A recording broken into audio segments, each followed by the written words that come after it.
time for the Film Crickets with Jay Fortier and Chris Martineau. On this week's episode number 45, Jay, Chris, and their special guests, radio legend and the man of many different voices, Kevin Barbare. Well, what do you think so far? Kevin, we didn't even start the show yet. Jay, Chris, and Kevin review the 1979 spy film from the James Bond series, Moonraker. Does it stand the test of time? Let's find out. Your Film Crickets are on now. All right. Thanks, everybody. Welcome aboard. Good afternoon, good evening, good day, wherever you are in this wide, wide world of ours. Welcome back to the Film Crickets. I am co-host Chris Martineau, joined by my lifelong friend, Jay Fortier. Hey, Jay, what's happening today? You make your lifelong friend introduce himself? Absolutely. We do anyhow, that. Yeah. And oh yeah, that's our deal. So anyway, welcome aboard, and we'd like to welcome back, as you heard in the introduction, Boston radio personality, man of many voices, Kevin Barbare. Say hello, Kevin. Hello, everybody. All right, and Welcome so back, we had man. you for what movie was it again, Kevin? Yeah. Remo Williams, I believe, was the film we did. And I believe it was Remo Williams. The adventure begins Wow. and ends all at the same time. A friend of ours, Steve Lavoie, put that together. He did the voices, at the beginning, and he actually that's actually you speaking when you said, "What do you think so far?" Oh, Yeah, he took a clip nice. of you saying like that, it. and that's what he said, Kevin. Yeah, I thought that was pretty cool. So nice. Today's movie, we're actually crossing over a little bit into 1979. Normally we do 80 to 99, but it's actually right on the cusp. It is 1979 Moonraker. It's a Bond movie starring Roger Moore. And Chris, you can go down you can do the IMDb thing and say who's in it if you feel like it, or do the little what they call the rundown, as we will. Hey, let us do the rundown because we need some help with this, with the quote-unquote plot of said film. So today's movie is Moonraker, 1979, coming in at a whopping 2 hours and 6 minutes. I gotta say, when I rented this, and I rented it on Amazon, and I saw it, I'm like, oh boy, 2 hours. But here we continue with our adventures of James Bond. Hold on a James second. Bond invests. What? Chris, it was only 2 hours and 6 minutes? I know. All right, so let's do the IMDb rundown of this. Rubdown. I almost said rubdown. Very Bondian of me. I'm going to do the rundown of this movie. It is a Bond movie. I know, right? I know. Not to be confused with Bondage movie. That's totally different. Now, so we're looking at Moonraker. So 1979. Again, Kevin before was making fun of me because it came in at 2 hours, and I was just surprised when I rented this movie last night. Yep. Because I watched this, and we were talking about this, and we'll get into this in a moment. I used to watch this movie a lot when I was a child, when my grandmother was pirating movies and she loved James Bond because he was just so suave and basically the antithesis of my grandfather. And so, he was very worldly and smooth and all that shit. And my grandfather was not. Loving, great guy, but still not James Bond. She used to call Harrison Ford her boyfriend, just to give you some context. Anyway, so I would watch this movie because I was into Star Wars, and the end of this movie had lasers in it, and I was just hungry for laser guns.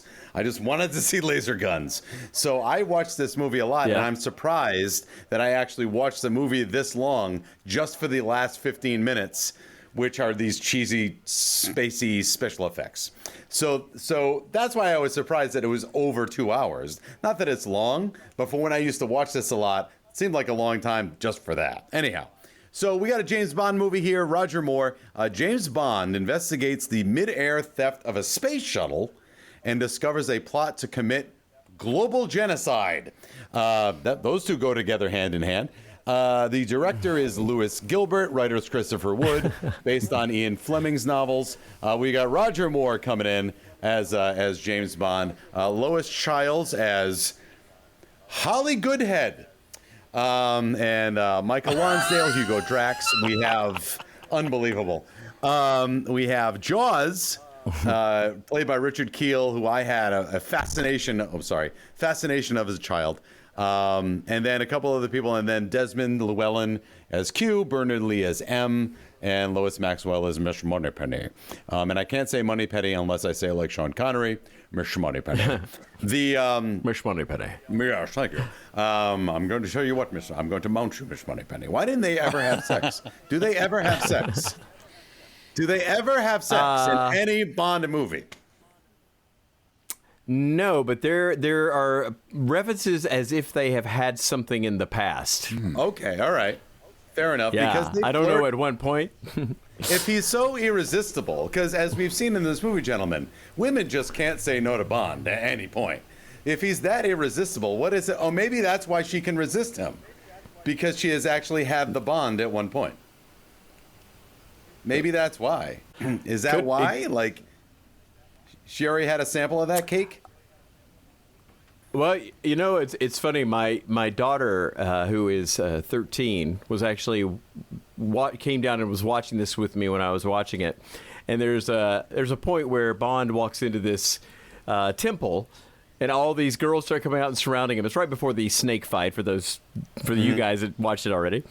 Yep. And she says, "You know, I'm starting to think that James Bond is not very good at his job, because every time a girl shows up, he gets distracted. And then right when she said that, he gets dumped into the water and the snake attacks him. She's like, see?" That's awesome. That's true. He is is he a good spy? Well, no, he's a good spy, but boy, oh boy. All right, so let's get into this movie a little bit here.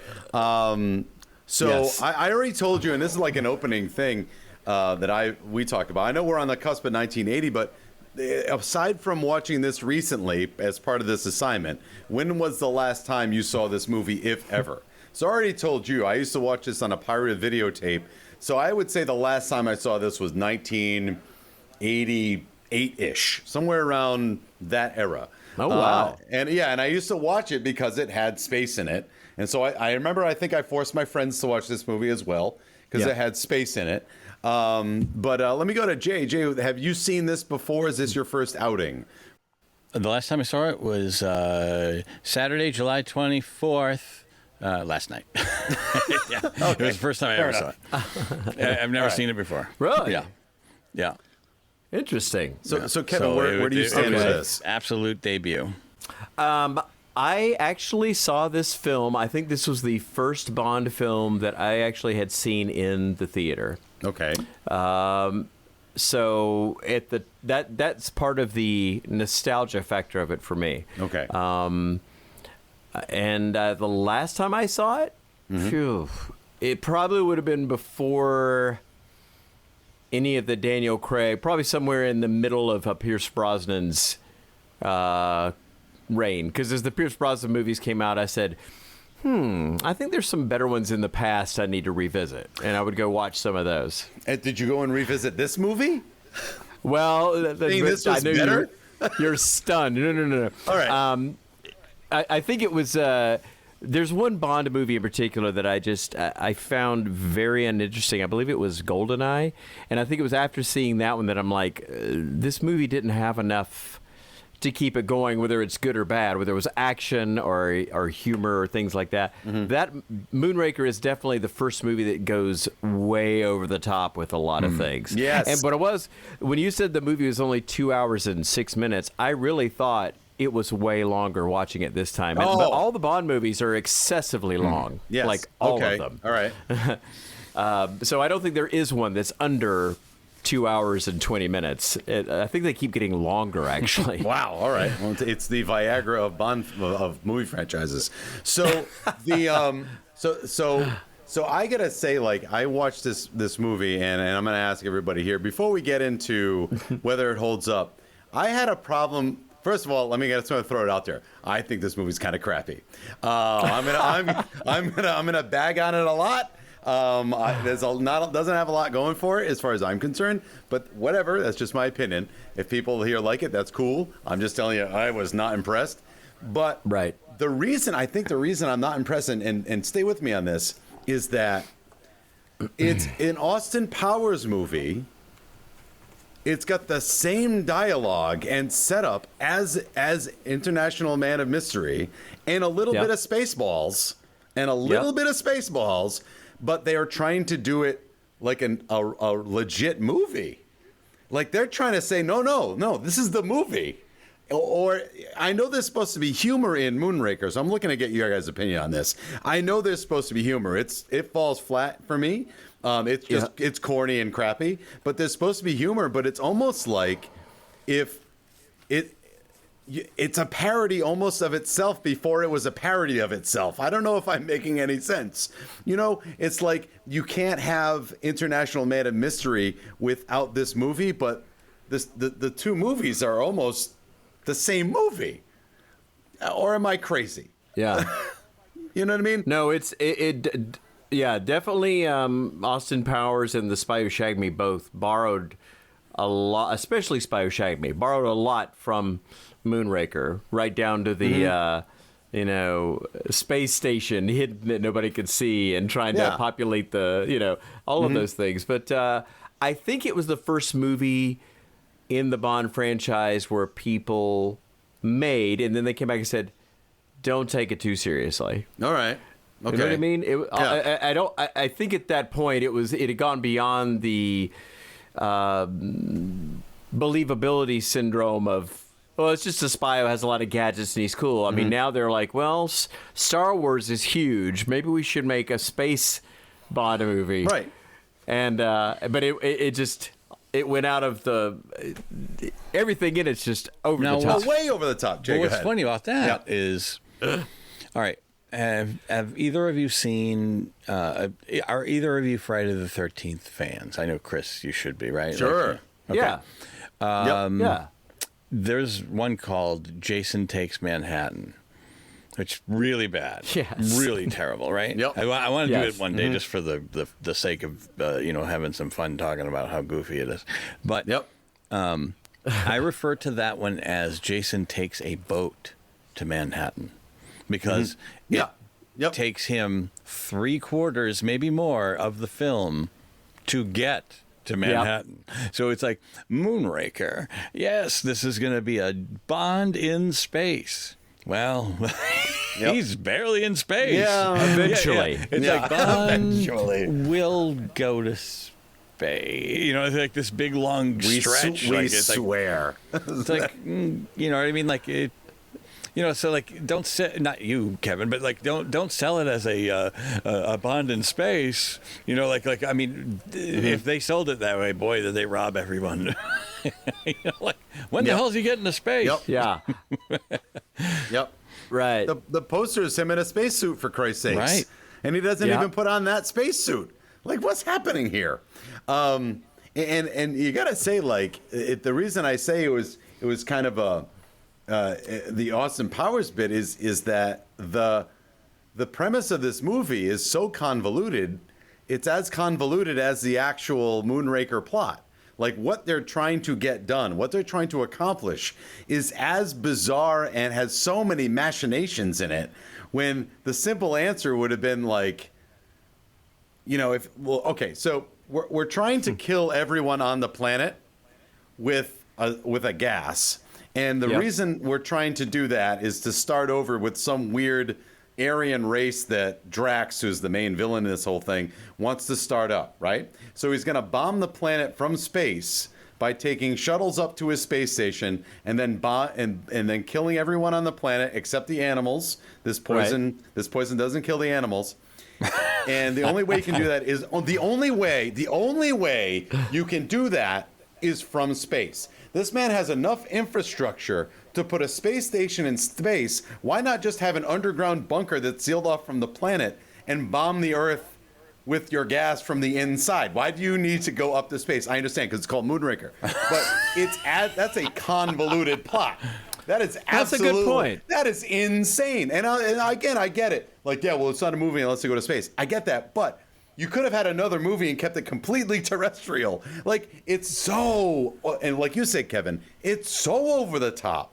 Like, the machinations to try to get this to happen is out of control, and it's just as bad as sharks with frickin' laser beams on their heads. Like, there's no reason to do any of this stuff, but we do it anyway. And that's, to me, and that's why I was asking you, Kevin, about about your where you on in Bond films, and I think you answered it.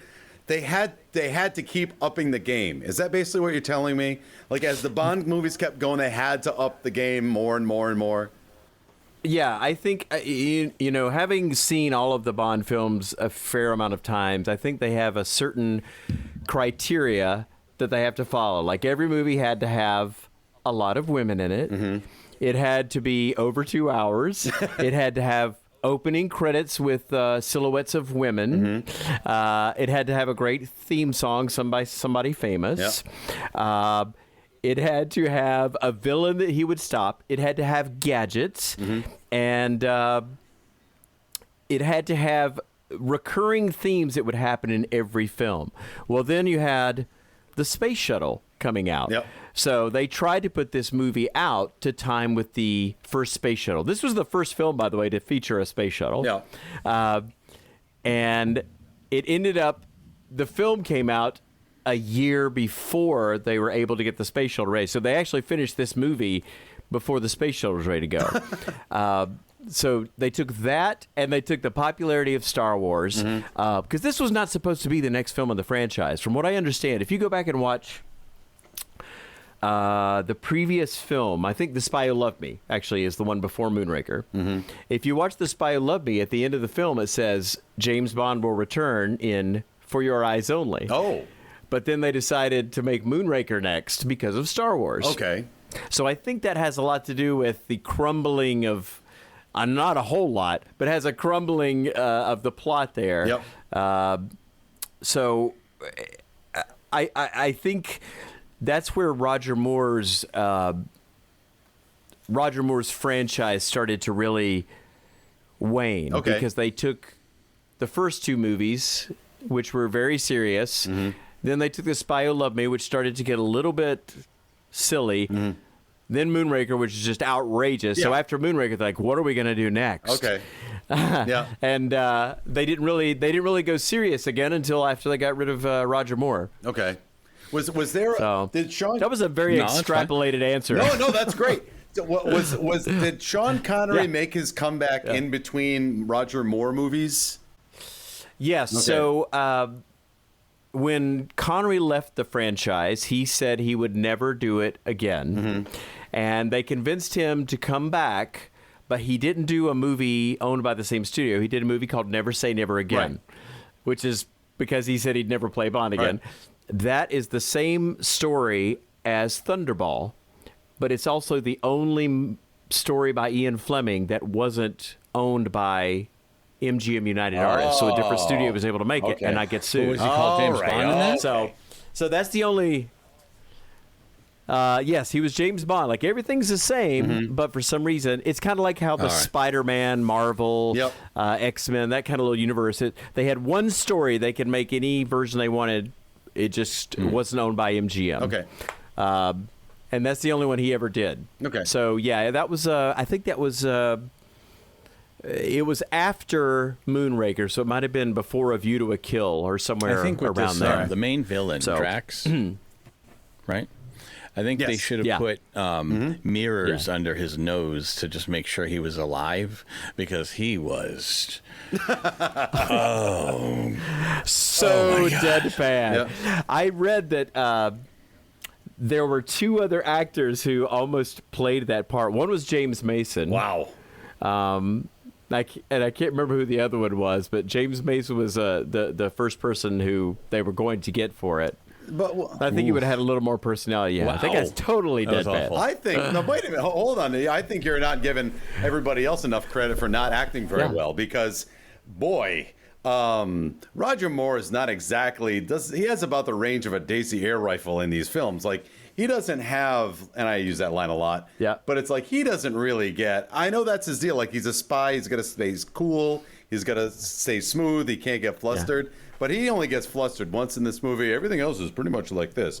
The actresses that they get, except for Goodhead, she's okay at times. Everybody else is terrible. Drax doesn't really, he doesn't say anything. Like, he's always got that, I know it's a slow burn. I get it. Like, he's supposed to be a slow burn supervillain that never gets, like, he's got everything under control. He's not like, okay, this is a minor setback. I'll get him in the end, whatever, right? But even then, when he's in the space station and shit's flying apart, like he's still not like emoting at all. He's just like Jay said, that's not fun to watch for 2 hours. I don't know. Is it me? Like, I get where they're going, but boy, I wanted a little more out of them, and it just didn't quite.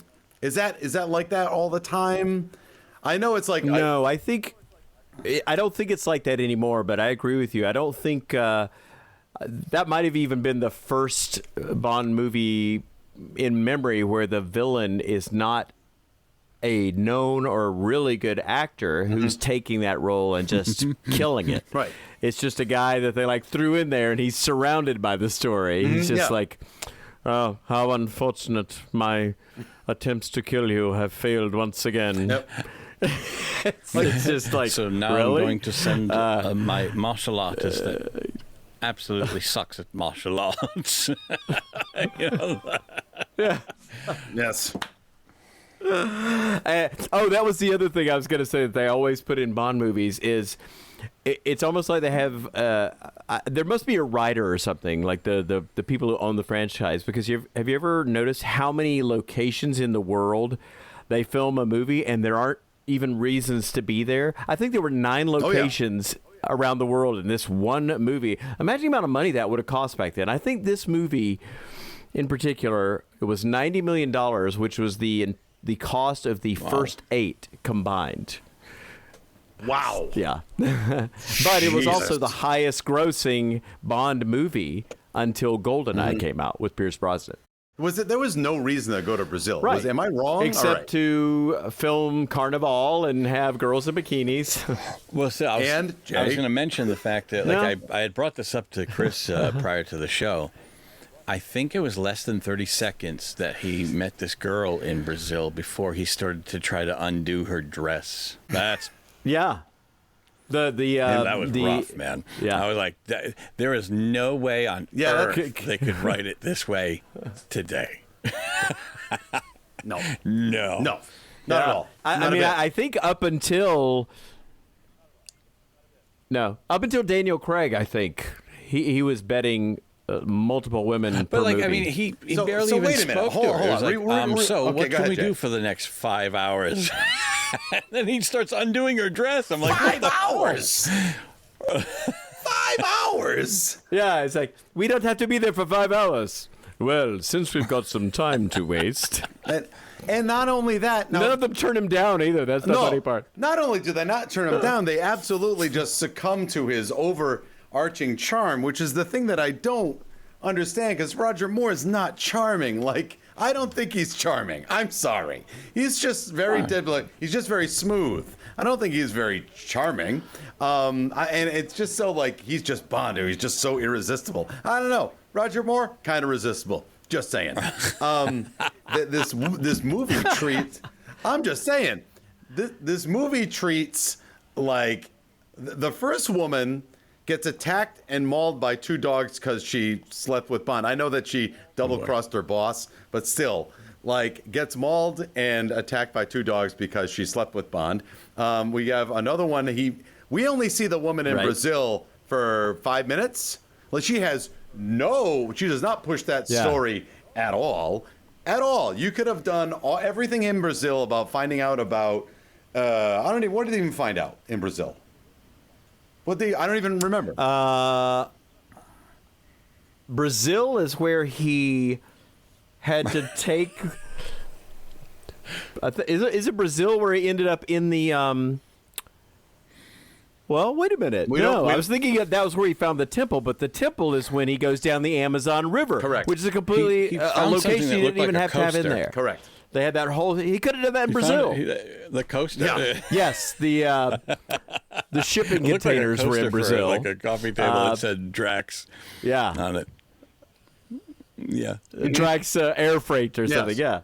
So we go to Brazil, and this woman that we meet, that he had sex with in the first 37 seconds that he meets her, and then they go to some warehouse where she gets attacked by Jaws almost twice, and then once she's like in the matter of, oh God, he almost killed me, and then Jaws walks away and he goes, so what'd you find out? Oh, well, I'm glad that we're out of... She's totally calm. And he's literally about 20 in the feet middle away of from an them. alleyway after almost having her... Yeah, he didn't go very far, but he's like, oh, I'm glad everyone's safe. And then we never see her again. She just disappears. Yeah. Next scene. Next scene. Yeah, the next scene he's with Dr. Goodhead on the tram. Thank you very much, right? And then they start making out right after they almost die. They fight on the top of a tram. The tram gets to where they want to go. They're in the grass and they start making out. And what is going on? Like, stunning to me. Hey, by the way, I didn't know that Brazil liked 7-Up that much. Did you guys know that? Oh boy. That was a lot of. I noticed the product placement. It must have been one of the first films to have a lot of product placement because I saw the Seiko watches. Marlboro. I saw 7-Up. There was the Christian Dior, Marlboro. Yeah, it was a lot of product placement. And did you notice that Bond landed in Rio on the Concorde? Yes, I did know that. Air France for that. I did notice that. Yes, Air very nice. France Sorry about and British Airways was also a big advertisement because some guy got stuck in the billboard. So like they were covering everything. And again, we have. Can we talk also? I mean, so we have some very poor opinions of women in this movie. Now I get that with Bond that he's a ladies' man and they just can't help it. I get it, but. Obviously, their opinion of women in this movie is not very high, for one. Secondly, I know that Dr. Goodhead did kind of stand up to Bond and say, oh, did you expect I was a man because I'm a doctor and smart? But besides that, like, very low opinion. She immediately swoons for him eventually once everything is peaceful. Like, how can I keep this away from Bond for this long? But there is some serious lazy writing in this movie. There's like no way around it. A couple of instances I notice is they have the ambulance chase, right? Though they're both in the ambulance, and Bond gets out of the ambulance she flirts with the guy in the ambulance, and then he's the quietest guy ever. He can walk in and out of rooms, no one hears him, and he can slide metal sliding things off of his restraints, and no one will hear that. So they have this fight, and then Bond gets out of the ambulance. The ambulance keeps going up the road, and we have a scene. So we're assuming here that Dr. Goodhead is being taken into captivity by Drax, and now Bond is just on the road. Nobody goes after him. One scene he's walking up the road. Next scene we're doing the Magnificent Seven. What the hell was that about? We're on horses with ponchos. That was very weird. And the music. With the Magnificent Seven theme, going to some MI6 secret base in Brazil. Why? Why did that happen? Why? Terrible. Tell me why that happened. It had a lot of pop culture at the time references in it. There was a 2001 reference. There was Star Wars. There was the Magnificent Seven, Close the Good, the Bad, and the Ugly. Yep. I mean, it was like they were just trying to jam so many Close Encounters. Oh, so I have a good story about that Close Encounters segment. So there's a part of the film, for those of you who haven't seen it, where Bond finds a laboratory, and the code you punch in to get into the lab is the 5-note sequence from Close Encounters. So the Broccolis, which is the name of the family that owns the Bond franchise, they asked Steven Spielberg, hey, can we use the 5 notes from Close Encounters as the code in this movie? And Spielberg said, sure. A couple of years later, he goes to make The Goonies. He asks them for permission to use the James Bond theme for Data, who is the Asian kid who wants to be a spy. So they say yes. Spielberg was going to direct a Bond film at this point, but instead George Lucas came to him with Indiana Jones and Raiders of the Lost Ark. So he did Raiders of the Lost Ark instead of doing a Bond film. Well, that's cool. There you go. That's kind of neat. Wow, I didn't even think of that. That's kind of cool. So there is some cool things about the movie. I just really think they were. You're right. Like the lazy writing thing, it's in so many different directions. But at the time it came out, people thought it was just pure entertainment. And you know, the funny thing about Roger Moore is he was 52 when this movie was out. Really? And he's not like 52 like you would age today 52. He's like somebody's dad, creepy 52, sleeping with all these women. Yep. It's kind of weird to think about. I asked my wife that. So I said, they don't do that anymore. No. No, I asked my wife that. I'm like, how old do you think he is in this movie? She's like, I don't know, early 40s? I'm like, I don't know. He looks a little older than that. Oh, God. Yeah, because these women are like, man, they're, I don't know, half his age at least to 30. 30 at most. Yeah. 30 at most. And as each time they made a Bond movie, I've noticed the Bonds are in better shape. Mm-hmm. And they're more, they're more Hollywoodized as opposed to like, well, if Bond was really 52, this is really what he would look like. Right. It's not like, in real life, Daniel Craig, if he was James Bond, he wouldn't still be doing all this stuff he'd be doing. It's just, well, we haven't really gotten around to replacing him yet. I know. I got to see me a Daniel Craig one. There's something else. They're very good. Are they good? Now, wait a minute. Hold on. Aside now. If I'm going to watch Yes. a Daniel Craig one, which one should I see? Now, you know me now. Ooh. You know my background. So tell me which one I should watch. Well, here's the thing about the Daniel Craig ones is their stories are all linked together. Oh. So I would say you'd have to see. I think the first one is very good. All right. Casino Royale. All right. And then my second choice would be Skyfall. Was that a remake? Yes and no. The story is an Ian Fleming Bond story, but it's only been made into a movie one time, but it was done as a comedy. Mm-hmm. And it had several people playing James Bond, David Niven and Woody Allen and Peter Sellers, and all in one film. I've actually never seen that. All right. Cool. The original. Actually, you know what? Woody Allen would be a great Bond because he loves the young lady. That is true. What? Yes. What, guys? I can't decide whether to sleep with a rubber adopter. Oh. Whoa, guys! Is it? Wait! Is this too soon? Is this too soon, Yi? Is this too soon, Yi? Sorry. Oh, very good. Ooh. Nice. Yeah, you know what, man? You could sit there and go, "Oh, that's rough," but it's like, no, it's not. No, it's true. Exactly how it is. That's actually fact. Yeah. We're not exaggerating at all. Mm-hmm. Yep. That's the saddest part. Concerning, again, there was a couple of places in this where I found the movie kind of painted itself into a corner, and they explained it away in like one sentence. And some of it is as silly as, so we're in the space station at the end, and we see Jaws and his new girlfriend. So we love that Jaws, I like that Jaws found love.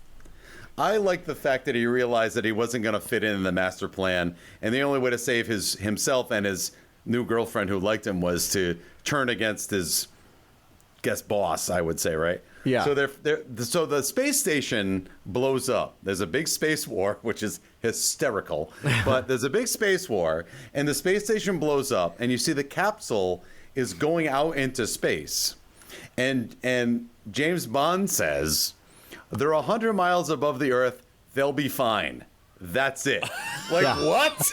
What just happened? Yeah. That's it. Well, you know what? Wait, no, they'll be fine. Hey. Don't worry. They're cool. Don't worry about it. You know what? I got to say, they've, at least throughout the film, showed us Jaws living through everything. Yeah, that's true. He landed without a parachute into a circus tent. We didn't actually see him land, but that we know he lived.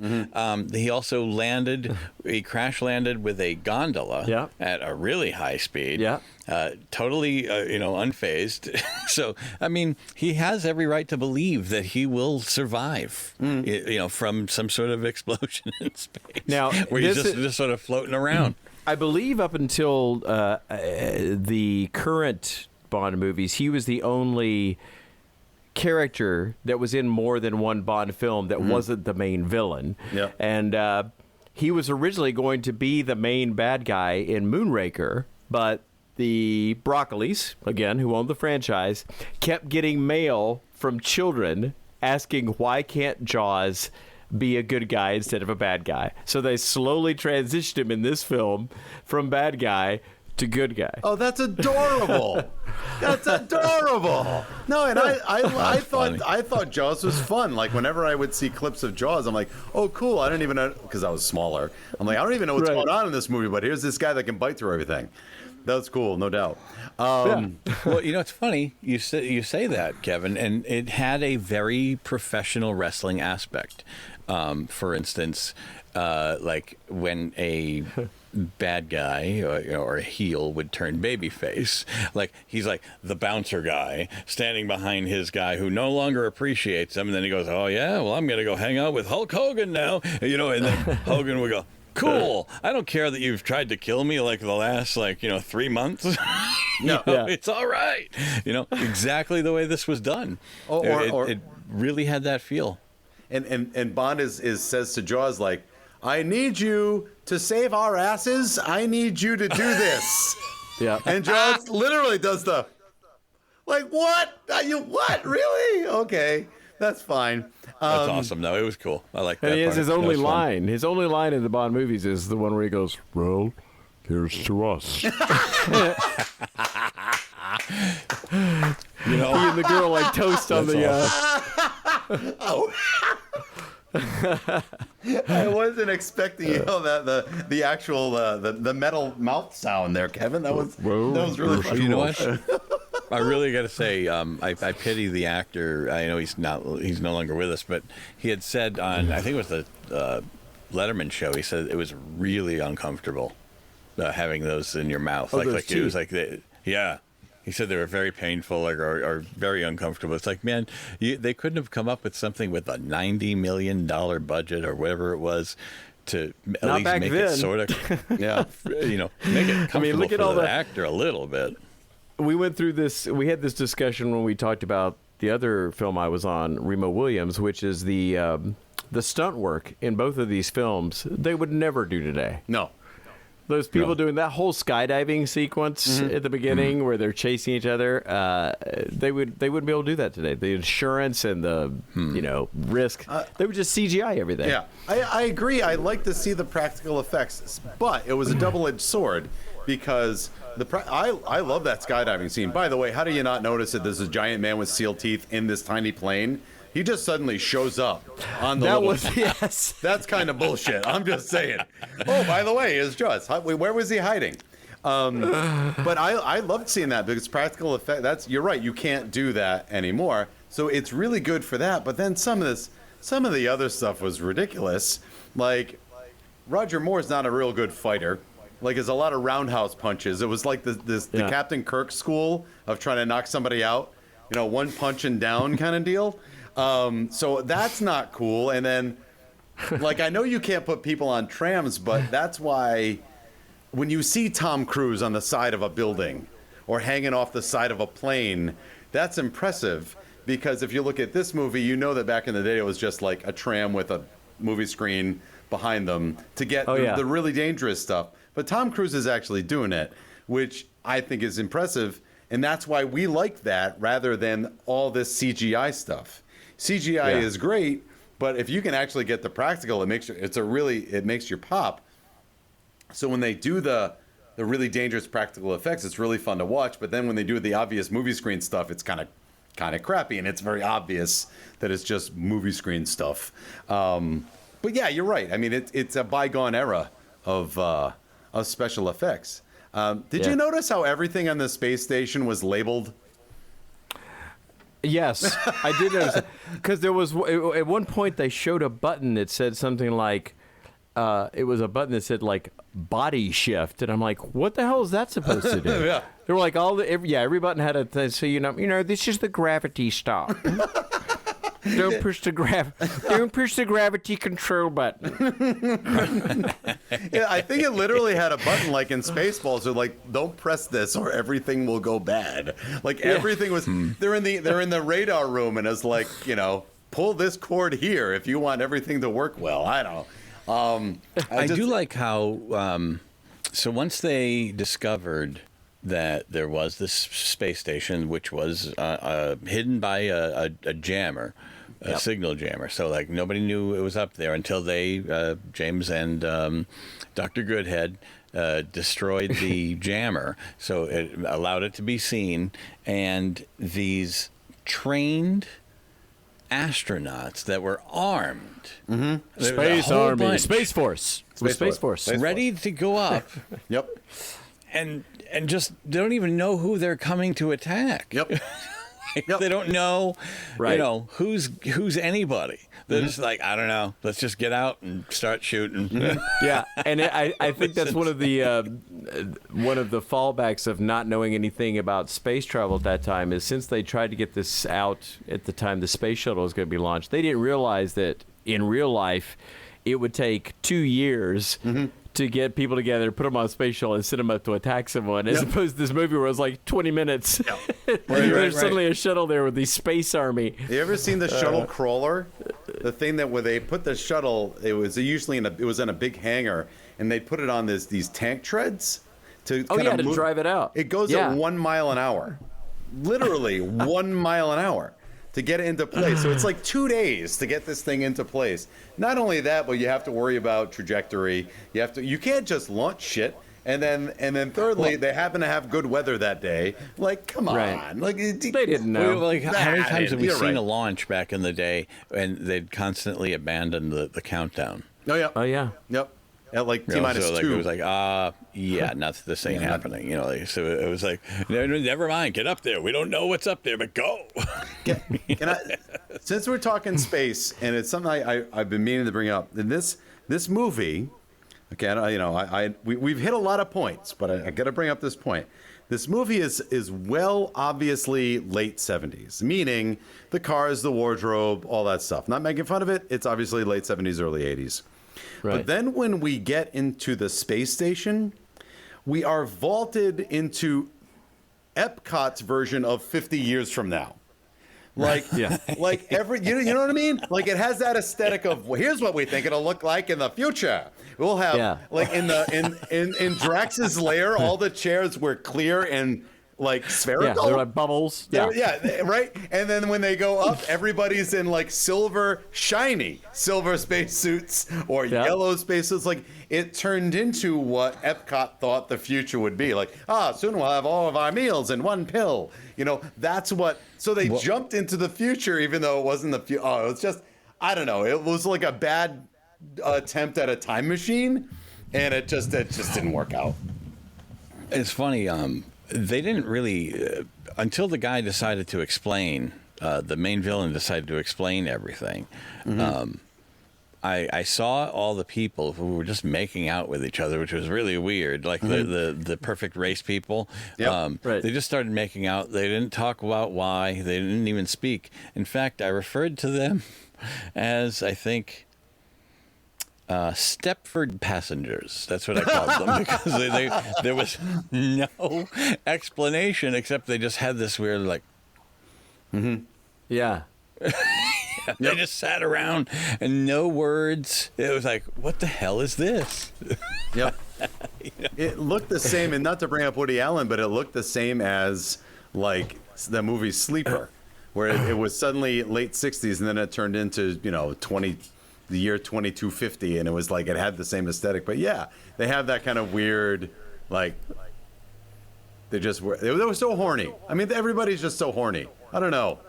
You know what I mean? Like, let's get to space, and we're just so horny. We can't wait. That was the other thing, Jay. Like, we can't wait to get up to space. We got to start making out now. We have to go. I can't wait to get up there. We got to start making up now. Forget the fact that I'm my stomach is turning and I might be vomiting in a minute. Let's make out. No, Right. I'm so horny. I'm like James Bond. I'm always so horny all the time. Anyhow, so that's that. Well, I did like how he during a little earlier in the film when the pheasant shoot, he just murders a guy that's up in a tree and then walks away, and nobody goes and checks on the dead body that just fell from a tree.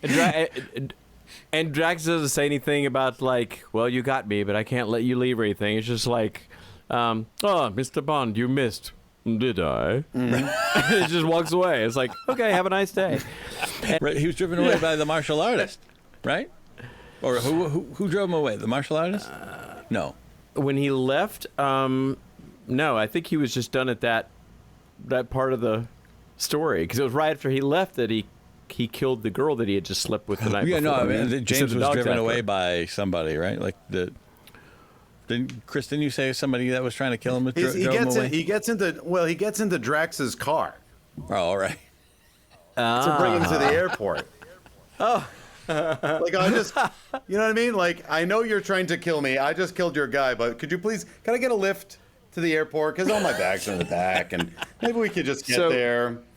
This is a little bit of minutia about this film that I noticed, and there was one thing that always bothered me in this movie, because I had seen it more than once, and I don't know if you guys noticed, but when he comes in and meets Drax for the very first time, Drax has got a couple of women sitting in this huge room with him, and he's playing the piano. Oh, and then when they move around, his fingers are not playing the notes. No. Not even close. So I always thought he was pretending to play to impress the ladies, and he didn't really know how to play. But I guess it may have just been a flub. They've never really determined it. I looked it up, and I'm like, oh, so they're not really sure. But then if you read more about it, it says that in the book, Drax's character was a known cheater. He would cheat at cards, he would cheat at this, he would cheat at that, to make himself look more impressive. There's a part where M and Mr. Gray, who basically is the person ushering in to take over for M, are walking into a building, and Gray says, "I hope you're right about this. I play cards with Drax." So there's that reference, which when I found out about the book, I'm like, oh, that makes sense.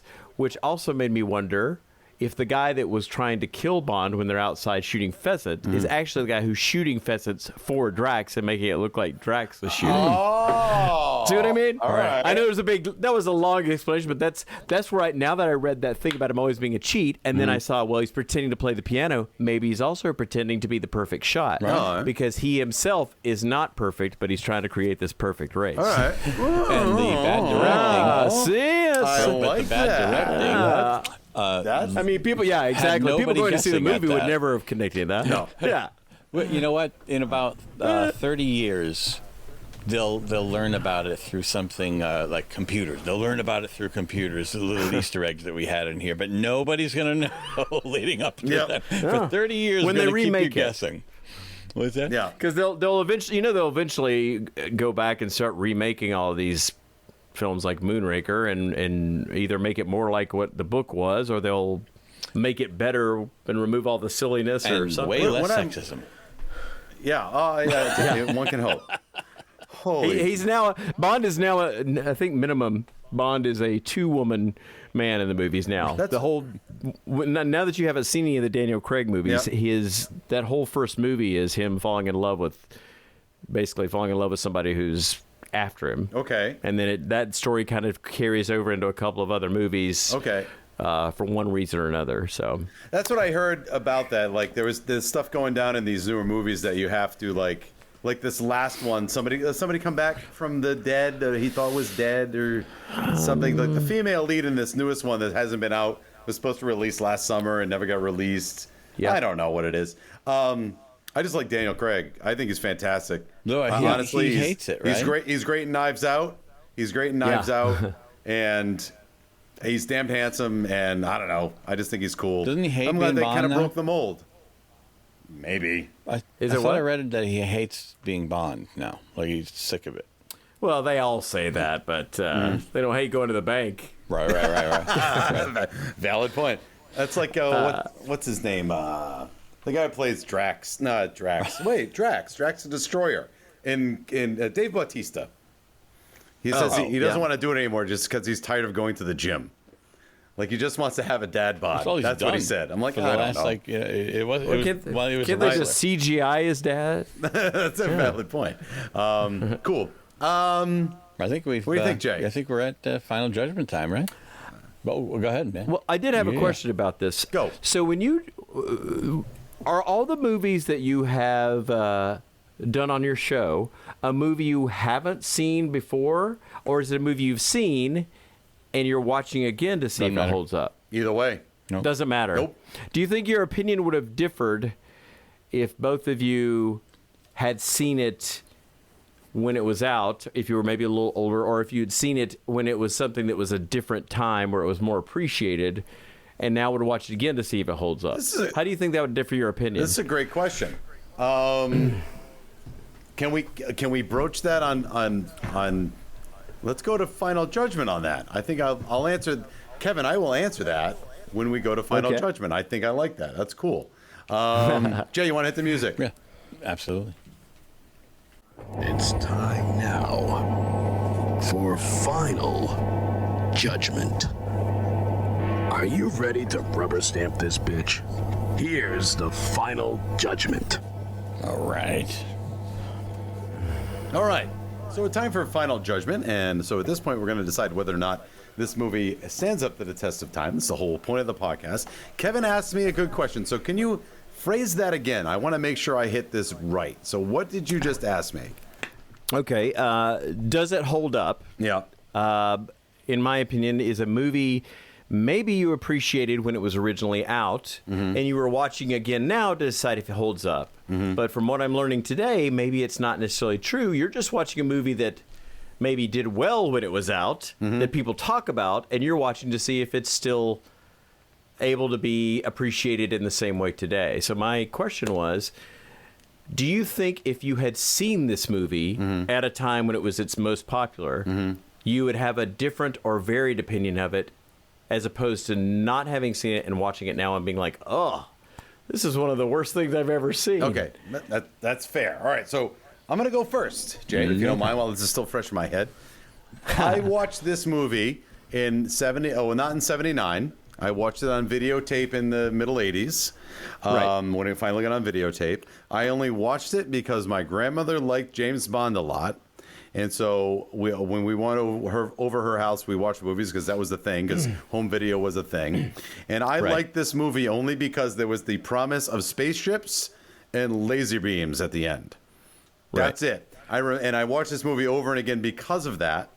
I do recall the scene when I was younger of, what are we going to do for the next 5 hours? And he undresses the woman. I knew what that was about at the time, but it didn't dawn on me how terrible a moment that is. How terrible that is. I was just like, oh, okay, he likes that woman. Basically, that's it, right? Because there's no like overt sex in the movie, even though it's implied a lot. Like, we don't see it happening, which I'm thankful for. So having said that, and now watching it again, I think that it doesn't hold up both ways. Even if I had seen it in the theater, or even if I'd never seen it before and saw it fresh, I would say this doesn't hold up for that. And having seen it as a young kid, it's basically almost a blank slate anyway, because I wasn't really watching it as a Bond movie. I just wanted to see spaceships and laser beams.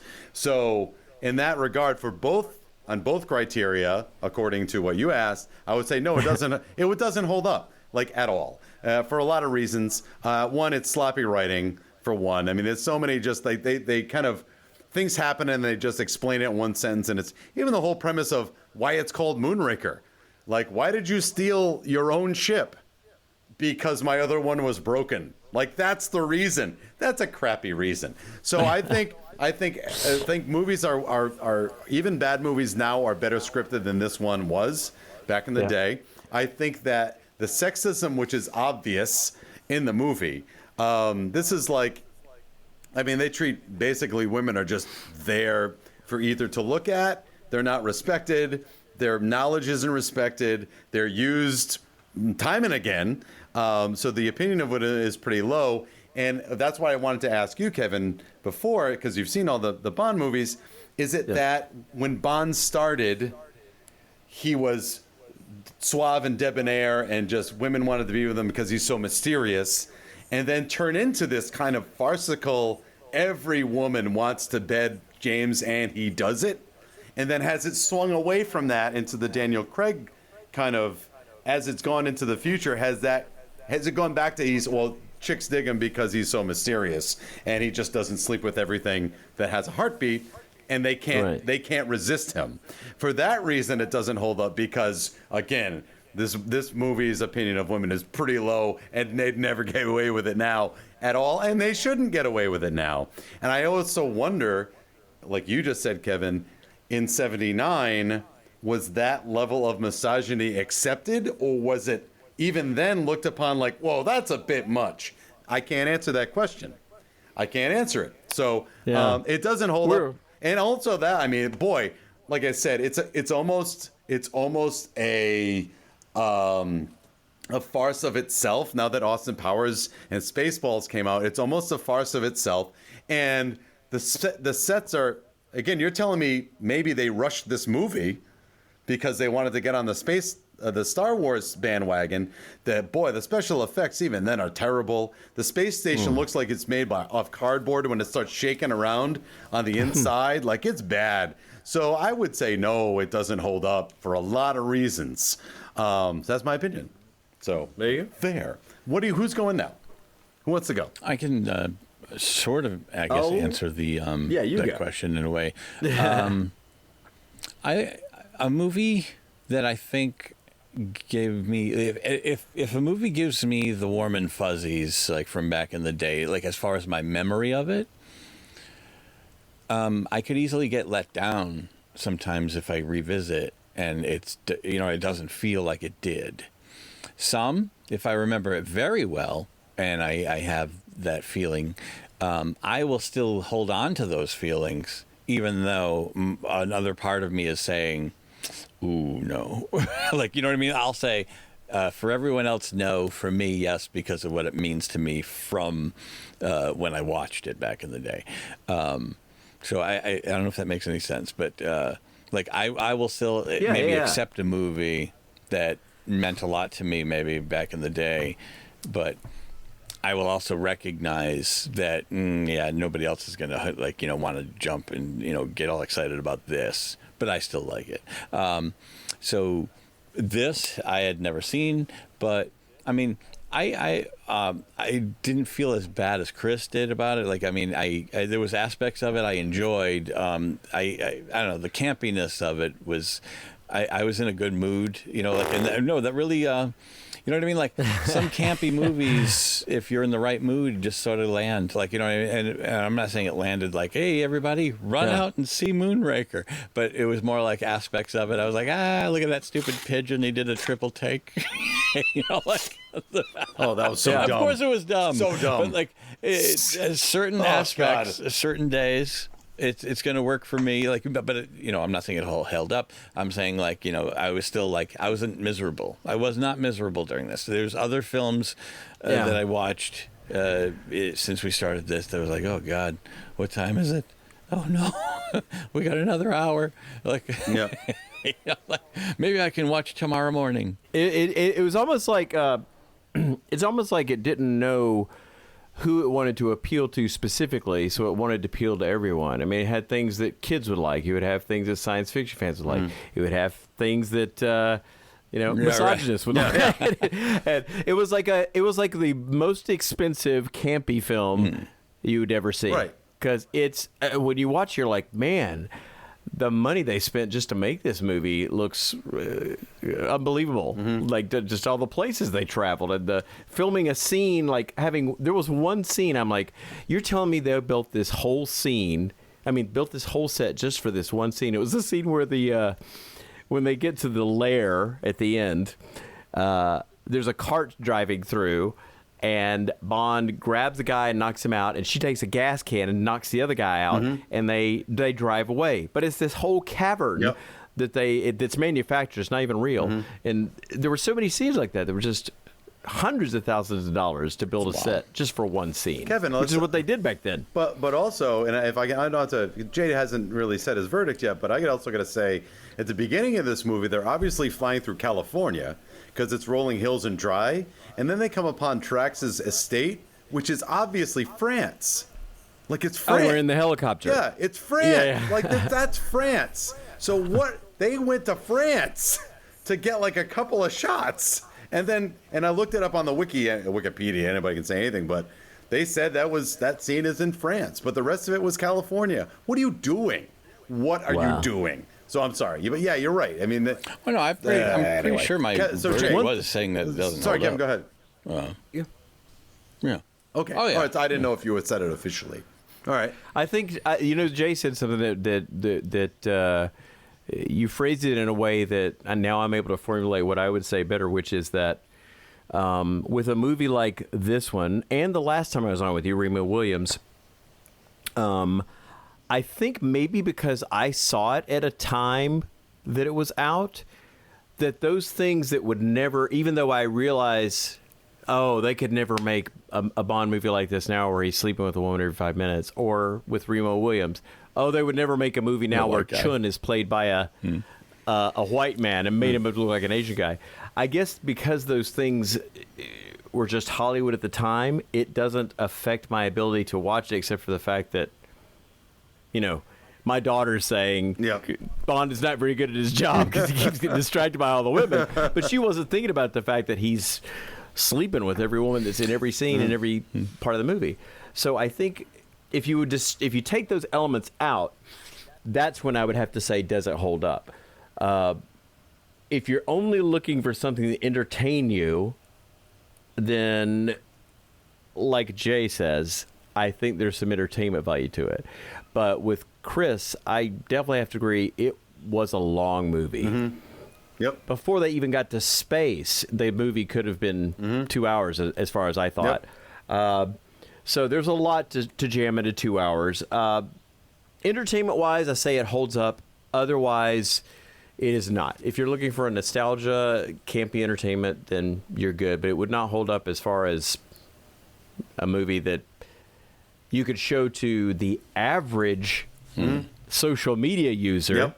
They would be offended from like the 8th frame of the film. Pretty much. But pretty much anything you guys talk about is probably something that people these days would be the next generation or the one after that would be offended by. Probably. But James Bond would be canceled, as they say. My point of earlier with the girl from Rio that he instantly starts to try to undress. Yeah. I think what was mind-blowing about it, he doesn't even check to see if it's okay yet. Like, he starts undoing her dress before they even get some, he doesn't even get like some sort of a confirmation that, he didn't even get a green light yet. But he's undoing her dress before anybody finds out whether this is going to be okay. And it's like, whoa, what the hell's going on? Well, she was in his room Still. mixing him a cocktail in lingerie. Valid. So what was that? Not valid. No, and but also the woman that gets mauled by the dogs, he hits her up for information in a seductive style, and next thing you know, the horizontal talking about information. There wasn't a lot of green light on that either. Like none of these are. Yeah, it's just none of them are. It's like crazy. It's it could crazy. never even come It's close to being made unbelievable. like that at all. No, because you can still have that scene nowadays, and you can have some pushback, some cat and mouse a little bit till eventually they get into the bed, because then they're at least establishing the power between the two people as they're playing cat and mouse. Oh, so this is But what not we're doing, that. huh? Like, that was crazy. I guess we're getting naked. Yeah. Oh, okay, fine. I guess I have That's to. what You're I'm saying. James Bond. Listen, I'm laughing. I'm laughing Yeah. at the audacity, not at the Yeah. actual. Okay, so I don't sure. want people to think, No, of he course thinks not. it's funny. No, I think it's funny because it was so accepted. But all right, so. Yep. Yeah. Just relax, young lady. This is how we're going to get to the next scene. Wow. I have to be bad. I'm written this way, kind of thing. Yes. All right. Well, that was. I think that pretty much puts a bow on this thing. We got 3 strikes. I think it doesn't hold up. Only to have Roger Moore we got that untie from the Kevin, bow. myself, and Jason. Yes, right. Yes, thank you. Oh, yeah, of course. So that was Moonraker. Again, it was a little bit before 1980, but it's pretty close.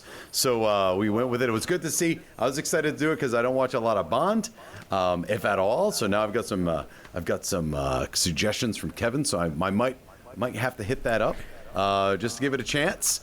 Yeah, I mean, I would recommend for Roger Moore watching Live and Let Die, which I think is the best, which was his first one, and Daniel Craig. I really like Casino Royale and Skyfall. All right. And Dr. No? Dr. No is good. I like the old Bond ones, yeah, but I don't remember a whole lot about them because those were like my parents' generation, so I just kind of saw those on ABC when they ran on the movies. But yeah, those would be the ones I'd recommend off the top of my head. Cool, awesome. All right, so once again, Kevin Barbare, everybody, Boston radio personality. I want to thank you again for coming on the show. That was really great. Anytime. Really appreciate it. Good to see you this time, which is kind of neat. So it was really great. A lot of fun. Really great insight. So I really appreciate that quite a bit. Yeah, well, I was Jay. Well, first, Where can Kevin, they find is us? there anything you like to plug or anything, or how people can find you? Oh yeah. Not at the moment. I'm just on social media right now. I'm in the process. As you can see, there's a lot of stuff packed up right here. I'm in the process of possibly moving, so I haven't staked out doing a podcast yet because of that. So other than that, I'm just on social media, Facebook, Instagram, Twitter for now. Well, you can get a hold of us through filmcrickets8099@gmail.com, and we are also on Twitter and Facebook. And we also, if you are just listening to this on a podcast format, then we are also on YouTube, so you can check the same exact episode or the last, I would say, month and a half on YouTube if you'd like. So it's been a fun little ride so far. So we're excited, and take care, everybody. Have a great week. Bye.